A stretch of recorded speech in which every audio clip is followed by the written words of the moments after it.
नमस्कार दोस्तों।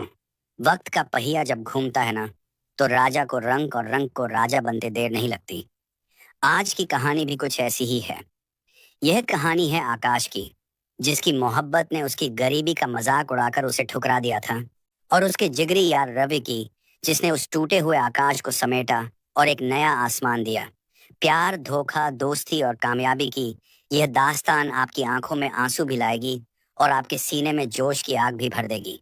तो चलिए, भावनाओं के इस समंदर में गोता लगाते हैं। अगर आप ऐसी ही दिल को छू लेने वाली कहानियां सुनना पसंद करते हैं, तो अभी हमारे चैनल को सब्सक्राइब करें, वीडियो को लाइक करें और कमेंट में पील ना भूलें, ताकि हमें पता चले कि आप हमारे परिवार का हिस्सा बन चुके हैं। दोस्तों, इंदौर शहर की वो शाम कुछ ज्यादा ही उदास थी। आसमान में काले बादल ऐसे घिरे थे जैसे अभी बरस पड़ेंगे, ठीक वैसे ही जैसे आकाश के दिल का हाल था। आकाश, एक 23 साल का सीधा साधा लड़का, जो अपनी पुरानी खटारा बाइक पर पिज्जा डिलीवरी का काम करता था। उसकी दुनिया बहुत छोटी थी, जिसमें सिर्फ दो लोग सबसे खास थे। एक उसका बचपन का दोस्त रवि, और दूसरी उसकी प्रेमिका मीरा। आकाश और मीरा का रिश्ता पिछले 3 सालों से चल रहा था। कॉलेज के दिनों का प्यार था, लेकिन कॉलेज खत्म होते ही हकीकत ने दरवाजे पर दस्तक दे दी थी।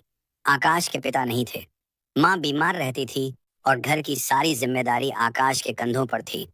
उसने पढ़ाई छोड़कर डिलीवरी बॉय की नौकरी कर ली थी, ताकि घर का चूल्हा जल सके और माँ की दवा आ सके। दूसरी तरफ मीरा थी। मीरा एक महत्वाकांक्षी लड़की थी। उसे चमक धमक पसंद थी। शुरू शुरू में तो उसे आकाश का भोलापन और उसका प्यार अच्छा लगता था, लेकिन जैसे जैसे वक्त बीता और उसकी सहेलियां बड़ी बड़ी गाड़ियों में घूमने लगीं, मीरा को आकाश की पुरानी बाइक और पसीने की बदबू चुभने लगी। उस शाम आकाश बहुत खुश था। उसने पिछले 6 महीनों से थोड़ा थोड़ा करके पैसे बचाए थे। उसने अपना पेट काटा था, कई बार दोपहर का खाना नहीं खाया था, ताकि वो मीरा के जन्मदिन पर उसे एक सोने की अंगूठी दे सके। वो अंगूठी बहुत भारी तो नहीं थी, लेकिन आकाश के खून पसीने की कमाई उसमें लगी थी। बारिश की बूंदें टपकने लगी थी। आकाश ने अपना रेनकोट पहना और पिज्जा बॉक्स के साथ अपनी जेब में रखी उस छोटी सी डिब्बी को टटोला। उसके चेहरे पर एक सुकून वाली मुस्कान थी। उसे लगा था कि आज जब वो मीरा को यह अंगूठी देगा, तो मीरा की आंखों में वही पुराना प्यार दिखाई देगा जो कहीं खो गया था। आकाश को एक ऑर्डर डिलीवर करना था, शहर के सबसे महंगे रेस्टोरेंट दी रॉयल डाइन में। संयोग देखिए, मीरा ने उसे बताया था कि वो अपनी सहेलियों के साथ आज बाहर है, लेकिन उसने जगह नहीं बताई थी। आकाश ने सोचा कि डिलीवरी के बाद वो मीरा को फोन करेगा और सरप्राइज देगा। वो भीगता हुआ उस आलीशान होटल के बाहर पहुंचा। गार्ड ने उसे अंदर जाने से रोका, तो उसने मैनेजर से बात की। उसे पिछले दरवाजे से जाने को कहा गया। आकाश चुपचाप अंदर गया। जैसे ही वो डाइनिंग हॉल में पिज्जा लेकर पहुंचा, उसके कदम जम गए। सामने वाली टेबल पर मीरा बैठी थी, लेकिन वो अपनी सहेलियों के साथ नहीं थी। उसके साथ एक लड़का बैठा था। वो लड़का शहर के मशहूर बिल्डर का बेटा विक्रम था। विक्रम ने महंगे कपड़े पहने थे, और उसके हाथ में एक महंगी घड़ी चमक रही थी। मीरा खिलखिलाकर हंस रही थी। वैसी हंसी उसने आकाश के साथ हंसना अरसा पहले छोड़ दिया था। आकाश के हाथ कांपने लगे। पिज्जा का बॉक्स उसके हाथ से फिसलते फिसलते बचा। वो वापस मुड़ना चाहता था, लेकिन तभी विक्रम की नजर उस पर पड़ी। विक्रम ने जोर से आवाज दी, ए पिज्जा बॉय, इधर लाओ। मीरा ने भी पलट कर देखा। आकाश को वहां उस भीगी हुई वर्दी में पानी टपकते हुए देखकर मीरा का चेहरा पीला पड़ गया। शर्मिंदगी से उसकी आंखें झुक गईं, लेकिन अगले ही पल उसने अपने चेहरे पर कठोरता ओढ़ ली। आकाश धीरे धीरे टेबल के पास पहुंचा। उसने पिज्जा मेज पर रखा। उसकी जुबान तालू से चिपक गई थी। वो बस इतना ही बोल पाया, मीरा, तुम। विक्रम ने मीरा की तरफ देखा और हंसते हुए पूछा, बेबी, तुम इस डिलीवरी वाले को जानती हो क्या? उस एक पल में आकाश की पूरी दुनिया मीरा के जवाब पर टिकी थी। अगर मीरा कह देती कि हाँ, यह मेरा दोस्त है या मेरा प्रेमी है, तो शायद आकाश को इतना दुख नहीं होता। लेकिन मीरा ने जो कहा, उसने आकाश के दिल के 1000 टुकड़े कर दिए। मीरा ने अपनी नाक सिकोड़ी और कहा, नहीं विक्रम, मैं इसे कैसे जान सकती हूँ?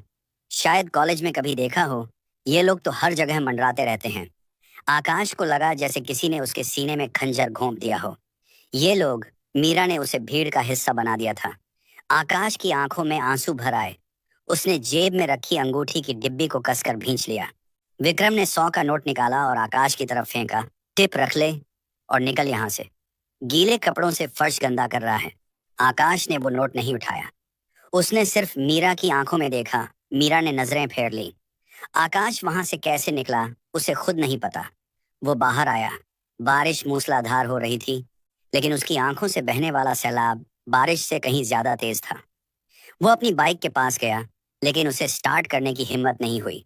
वो वहीं सड़क किनारे बैठकर फूट फूट कर रोने लगा। उसी रात मीरा ने उसे फोन किया। आकाश ने सोचा शायद वो माफी मांगेगी, लेकिन मीरा की आवाज में कोई पछतावा नहीं था। उसने कहा, आकाश, मुझे लगता है हमें अब अलग हो जाना चाहिए। देख यार, प्रैक्टिकल होकर सोच। प्यार से पेट नहीं भरता। मुझे एक अच्छी लाइफस्टाइल चाहिए जो तुम कभी नहीं दे पाओगे। विक्रम मुझसे शादी करना चाहता है। उसके पास पैसा है, पावर है। तुम क्या हो, एक डिलीवरी बॉय? मैं पूरी जिंदगी पिज्जा की खुशबू और तंगी में नहीं गुजार सकती। प्लीज मुझे अब कभी फोन मत करना। फोन कट गया और उसके साथ ही आकाश की उम्मीद भी कट गई। अगले एक हफ्ते तक आकाश अपने कमरे से बाहर नहीं निकला। उसने नौकरी पर जाना छोड़ दिया। माँ परेशान थी, लेकिन आकाश बस छत को घूरता रहता। वो डिप्रेशन के गहरे अंधेरे में धंसता जा रहा था। उसे लग रहा था कि उसकी जिंदगी का अब कोई मकसद नहीं बचा है। गरीबी एक श्राप है और वो इसी श्राप के साथ मरेगा। तभी एंट्री हुई रवि की। रवि, आकाश का वो दोस्त जो जुबान का कड़वा था, लेकिन दिल का हीरा था। रवि को जब पता चला कि आकाश ने खुद को कमरे में बंद कर लिया है, तो वो सीधा उसके घर पहुंचा। दरवाजा खटखटाया नहीं, बल्कि जोर से लात मारकर खोला। अंदर अंधेरा था और अजीब सी बदबू आ रही थी। आकाश दाढ़ी बढ़ाए कोने में पड़ा था। रवि ने जाकर आकाश को कॉलर से पकड़ा और खींच कर खड़ा किया। क्या हालत बना रखी है तूने एक लड़की के लिए? वो तुझे कचरे की तरह फेंक कर चली गई और तू यहाँ उसके गम में अपनी माँ को भूखा मार रहा है। आकाश रोने लगा। भाई, वो मेरी जिंदगी थी। उसने कहा, मेरी कोई औकात नहीं है। मैं गरीब हूँ रवि, मैं गरीब हूँ। रवि ने एक जोरदार थप्पड़ आकाश के गाल पर रसीद किया। वो थप्पड़ इतना तेज था कि आकाश सन्न रह गया। रवि चिल्लाया, गरीब पैदा होना गलती नहीं है, गरीब मरना गलती है। औकात नहीं है ना तेरी, तो बना औकात। रोने से औकात नहीं बनती, काम करने से बनती है। वो विक्रम के पैसे पर गई है ना, तू अपनी कमाई से ऐसा साम्राज्य खड़ा कर कि एक दिन वो विक्रम जैसे लोग तेरे यहाँ नौकरी मांगने आए। आकाश ने अपने आंसू पोंछे। रवि की बातों ने उसके अंदर बुझी हुई आग को हवा दे दी थी। उसने कहा, लेकिन मैं करूंगा क्या? मुझे तो सिर्फ पिज्जा डिलीवर करना आता है। रवि मुस्कुराया। तुझे पिज्जा डिलीवर करना आता है, लेकिन उससे भी अच्छा तुझे खाना बनाना आता है। याद है कॉलेज के दिनों में जब हम पिकनिक पर जाते थे, तो तेरे हाथ के बने वो सैंडविच और पोहा खाने के लिए लड़के लड़ते थे। तेरे हाथों में जादू है भाई, उस जादू को इस्तेमाल कर। योजना बनी। रवि ने अपनी पुरानी मोटरसाइकिल बेच दी। आकाश की माँ ने अपने कंगन गिरवी रख दिए। दोनों ने मिलकर शहर के एक व्यस्त इलाके में एक छोटा सा ठेला लगाया। नाम रखा माँ का स्वाद। शुरुआत बहुत मुश्किल थी। पहले दिन सिर्फ 2 लोग आए। बारिश में ठेले की छत टपकती थी। पुलिस वाले आकर हफ्ता मांगते थे। कई बार ऐसा हुआ कि गुंडे आकर खाना खा लेते और पैसे नहीं देते। आकाश का मनोबल कई बार टूटा। जब भी वो सब्जी काटते हुए थकता, उसे मीरा का वो चेहरा याद आता जब उसने कहा था, तुम क्या हो, एक डिलीवरी बॉय। वो गुस्सा उसे ताकत देता। रवि मार्केटिंग का काम देखता था और आकाश स्वाद का। आकाश ने साधारण पोहा और सैंडविच में अपना ही एक नया प्रयोग किया। उसने मसालों का ऐसा मिश्रण तैयार किया जो लोगों की जुबान पर चढ़ गया। धीरे धीरे भीड़ बढ़ने लगी। जो लोग एक बार खाते, वो बार बार आते। 1 साल के अंदर वो ठेला एक छोटी सी दुकान में बदल गया। दुकान का नाम रखा गया टेस्ट ऑफ इंदौर। आकाश अब डिलीवरी बॉय नहीं था, वो मालिक था। लेकिन उसने एप्रन पहनना नहीं छोड़ा। वो खुद खड़े होकर मसालों की खुशबू चेक करता। रवि ने बिजनेस को फैलाने का जिम्मा उठाया। उन्होंने होम डिलीवरी शुरू की। 2 साल बीत गए। टेस्ट ऑफ इंदौर की अब शहर में 5 शाखाएं थीं। आकाश ने अपनी मेहनत और ईमानदारी से एक ऐसा ब्रांड खड़ा कर दिया था जिसकी चर्चा हर जगह थी। उसने अपनी माँ का इलाज सबसे अच्छे अस्पताल में करवाया। उसने खुद के लिए एक कार, शहर में 5 शाखाएं थी, खरीदी। लेकिन आज भी वो उसी सादगी से रहता था। फर्क बस इतना था कि अब उसकी आंखों में लाचारी नहीं, आत्मविश्वास था। उधर मीरा की दुनिया भी बदल रही थी, लेकिन बदतर के लिए। विक्रम, जिससे उसने शादी की थी, वो एक बिगड़ा हुआ रईस ज्यादा नहीं। घर बैंक ने सील कर दिया। मीरा को तब एहसास हुआ कि उसने क्या खोया है। आकाश का वो प्यार, वो परवाह, वो छोटी छोटी खुशियां जो पैसों से नहीं खरीदी जा सकती थीं, वो सब उसे याद आने लगा। लेकिन अब बहुत देर हो चुकी थी। विक्रम ने एक रात शराब के नशे में मीरा को घर से धक्के मारकर निकाल दिया। मीरा सड़क पर आ गई। उसके पास न रहने को छत थी, न खाने को पैसे। उसके मायके वालों ने पहले ही उससे रिश्ता तोड़ लिया था, क्योंकि उसने उनकी मर्जी के खिलाफ भागकर शादी की थी। मीरा ने अपनी कुछ पुरानी सहेलियों से मदद मांगी, लेकिन सबने उसे धुतकार दिया। वही सहेलियां जो उसकी अमीरी देखकर जलती थीं, अब उसकी गरीबी पर हंस रही थीं। मीरा ने हार मानकर नौकरी ढूंढना शुरू किया, लेकिन उसके पास कोई अनुभव नहीं था। उसने कभी काम नहीं किया था। उसे छोटी मोटी जगहों पर काम करना पड़ा, कभी रिसेप्शनिस्ट तो कभी सेल्स गर्ल। लेकिन विक्रम के कर्जदार उसे वहां भी परेशान करते थे। आखिरकार हालात इतने बुरे हो गए कि मीरा को दो वक्त की रोटी के लाले पड़ गए। वो एक टूटे हुए कमरे में रहती थी और काम की तलाश में दर दर भटकती थी। एक दिन उसे पता चला कि शहर की एक बड़ी फूड कंपनी स्काई फूड्स में वैकेंसी निकली है। उन्हें ऑफिस बॉय और सफाई कर्मचारियों की जरूरत थी। मीरा को लगा कि शायद वहां कोई ऑफिस वर्क मिल जाएगा। वो अपना पुराना बायोडाटा लेकर स्काई फूड्स के हेड ऑफिस पहुंची। ये वही कंपनी थी जो आकाश ने शुरू की थी। टेस्ट ऑफ इंदौर अब स्काई फूड्स बन चुका था। आकाश अब एक बड़े कॉरपोरेट ऑफिस में बैठता था। मीरा रिसेप्शन पर पहुंची। उसने सस्ते से कपड़े पहने थे, चेहरे पर झुर्रियां आ गई थीं और आंखों के नीचे काले घेरे थे। वो खूबसूरत मीरा अब एक थकी हुई और हारी हुई औरत लग रही थी। रिसेप्शनिस्ट ने उसे फॉर्म भरने को दिया। मीरा ने फॉर्म भरा और इंटरव्यू के लिए इंतजार करने लगी। उसे नहीं पता था कि इस कंपनी का मालिक कौन है। उसे बस किसी तरह एक नौकरी चाहिए थी। काफी देर बाद उसका नंबर आया। प्यून ने आवाज दी, मीरा जी, साहब बुला रहे हैं। मीरा धड़कते दिल के साथ केबिन की तरफ बढ़ी। कांच का बड़ा सा दरवाजा था। अंदर ठंडक थी। एक बड़ी सी घूमने वाली कुर्सी पर एक शख्स बैठा था जिसका चेहरा खिड़की की तरफ था। वो फोन पर किसी से डीलिंग की बात कर रहा था। मीरा धीरे से अंदर गई और बोली, मे आई कम इन सर। उस आवाज को सुनकर कुर्सी पर बैठे शख्स के हाथ थम गए। वो आवाज जिसे सुने बरसों हो गए थे, आज फिर कानों में गूंजी। आकाश ने धीरे से फोन रखा और कुर्सी घुमाई। जैसे ही आकाश और मीरा का आमना सामना हुआ, कमरे में सन्नाटा छा गया। सिर्फ एसी की धीमी आवाज आ रही थी। मीरा की आंखें फटी की फटी रह गईं। उसके सामने आकाश बैठा था। वही आकाश जिसे उसने औकात की याद दिलाई थी। आज वो एक महंगे सूट में था। उसके चेहरे पर एक अलग ही तेज था। और मीरा, वो उसके सामने एक फटेहाल हालत में खड़ी थी। मीरा के हाथ से फाइल छूट कर गिर गई। उसके होंठ कांपने लगे।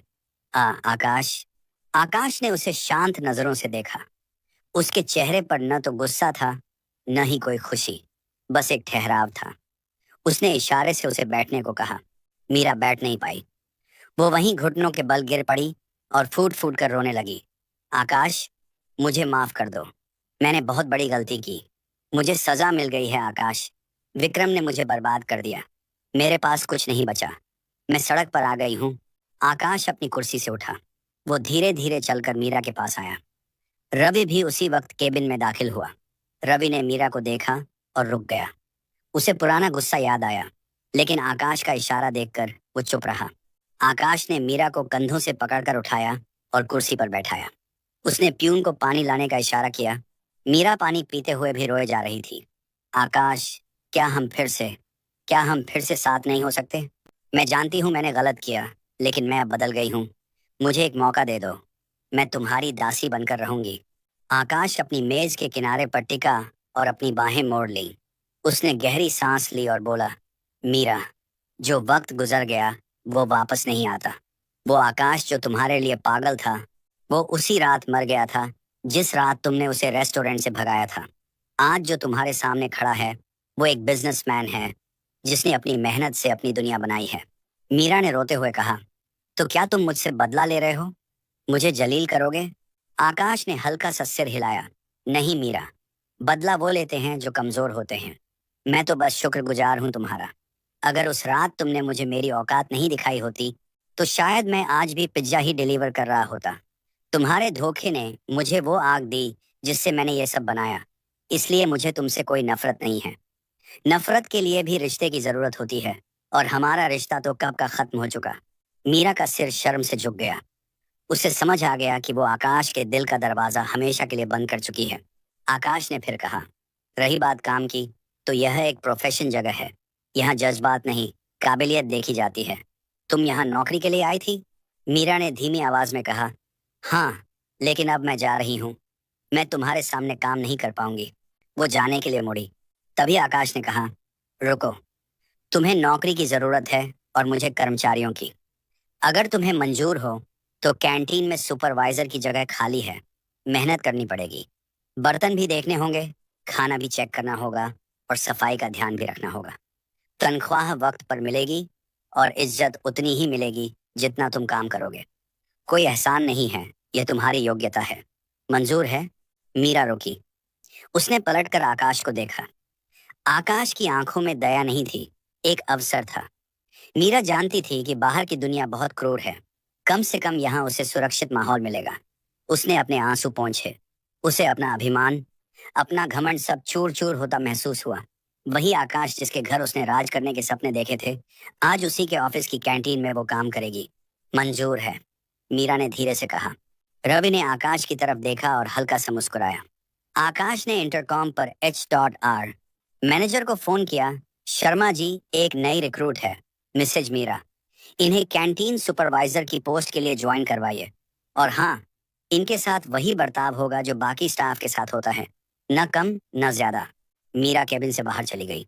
रवि आकाश के पास आया और उसके कंधे पर हाथ रखा। तू बहुत बड़ा आदमी बन गया है यार, दिल से भी। आकाश ने खिड़की के बाहर देखा, जहां बारिश अब रुक चुकी थी और बादलों के बीच से सूरज की किरणें झांक रही थी। उसने कहा, बड़ा आदमी तो तूने बनाया है भाई। मैंने सिर्फ एक बात सीखी है रवि, कामयाबी सबसे बड़ा तमाचा है और माफी सबसे बड़ा बदला। उसे उसकी गलती का एहसास जिंदगी भर रहेगा, यही उसकी सजा है। मीरा ने उसी दिन से काम शुरू कर दिया। वो कैंटीन के किचन में खड़ी होकर बर्तनों की कतार देख रही थी। उसे याद आया कि कैसे वो आकाश को ताना मारती थी कि उसके हाथों से पिज्जा की बू आती है। आज उसके खुद के हाथों में डिटर्जेंट और खाने की महक थी। वो बर्तन मांजने वाली औरतों को निर्देश दे रही थी, लेकिन उसे पता था कि उसकी जगह भी इन्हीं के बीच है। दोपहर के खाने के वक्त आकाश और रवि कैंटीन में आए। सारा स्टाफ खड़ा हो गया। मीरा भी एक कोने में सिर झुकाकर खड़ी थी।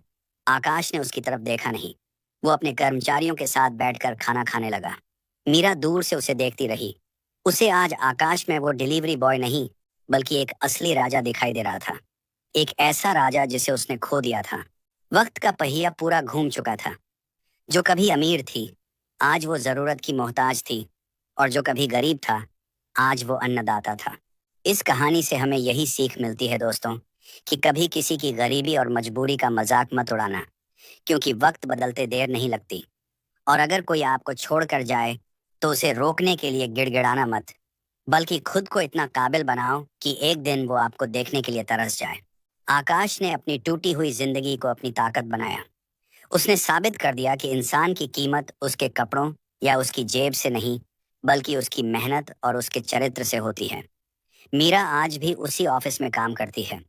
उसे हर रोज, हर पल अपनी गलती का एहसास होता है, और शायद यही पछतावा उसके जीवन का सच है। दोस्तों, अगर आकाश की यह कहानी आपके दिल को छू गई हो, तो इसे अपने दोस्तों के साथ शेयर जरूर करना। क्या पता कोई कहीं अपनी जिंदगी से हार मानकर बैठा हो और यह कहानी उसे फिर से उठ खड़े होने की हिम्मत दे दे। और हाँ, कमेंट करके जरूर बताएं कि अगर आप आकाश की जगह होते तो क्या करते। क्या आप मीरा को माफ करते या उसे धक्के मारकर निकाल देते?